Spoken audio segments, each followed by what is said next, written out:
आज हम श्रीमद् भागवत गीता यथारूप के अध्याय नंबर 2 गीता का सार के 6ठे श्लोक का स्वाध्याय करेंगे। न चेत द्विदम कत्रनो गरियो यद्वा जयम यदि वा नो जययुः याने हत्वा न जिजीविषाहम स्थे अवस्थिता प्रमुखे धृतराष्ट्राः। अर्थात हम ये भी नहीं जानते कि हमारे लिए क्या श्रेष्ठ है, उनको जीतना या उनके द्वारा जीते जाना। यदि हम धृतराष्ट्र के पुत्रों का वध कर देते तो हमें जीवित रहने की आवश्यकता नहीं है, फिर भी वे युद्ध भूमि में हमारे समक्ष खड़े हैं। अर्थात ये अर्जुन अपने मन के विचार श्री कृष्ण भगवान से कह रहे हैं।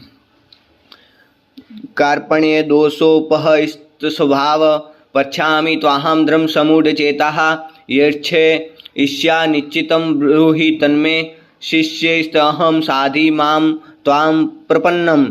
जब मैं अपनी कृपण दुर्बलता के कारण अपना कर्तव्य भूल गया हूँ, अब मैं अपनी कृपण दुर्बलता के कारण अपना कर्तव्य भूल गया हूँ और सारा धैर्य खो चुका हूँ। ऐसी अवस्था में मैं आपसे पूछ रहा हूँ कि जो मेरे लिए श्रेष्ठ करो उसे निश्चित रूप से बताए। अब मैं आपका शिष्य हूँ और आपका शरणागत हूँ, कृपया मुझे उपदेश दे। अर्जुन ने यह शब्द भगवान कृष्ण से कहे थे।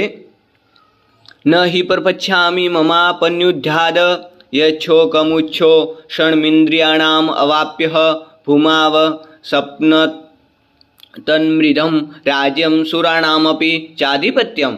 मुझे ऐसा कोई साधन नहीं दिखता जो मेरी इंद्रियों को सुखाने वाले इस शोक को दूर कर सके। स्वर्ग पर देवताओं के आधिपत्य की तरह इस धन धान्य संपन्न सारी पृथ्वी पर निष्कंटक राज्य प्राप्त करके भी मैं इस शोक को दूर नहीं कर सकूंगा।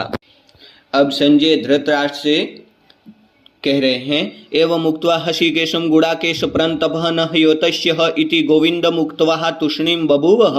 संजय ने कहा कि इस प्रकार कहने के बाद शत्रुओं का दमन करने वाले अर्जुन कृष्ण से बोला, हे गोविंद, मैं युद्ध नहीं करूंगा, और चुप हो गया।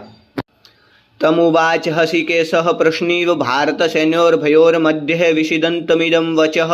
हे भरतवंशी अर्थात हे धृतराष्ट्र, उस समय दोनों सेनाओं के मध्य शोक मगन अर्जुन से कृष्ण ने मानो हंसते हुए ये शब्द कहे।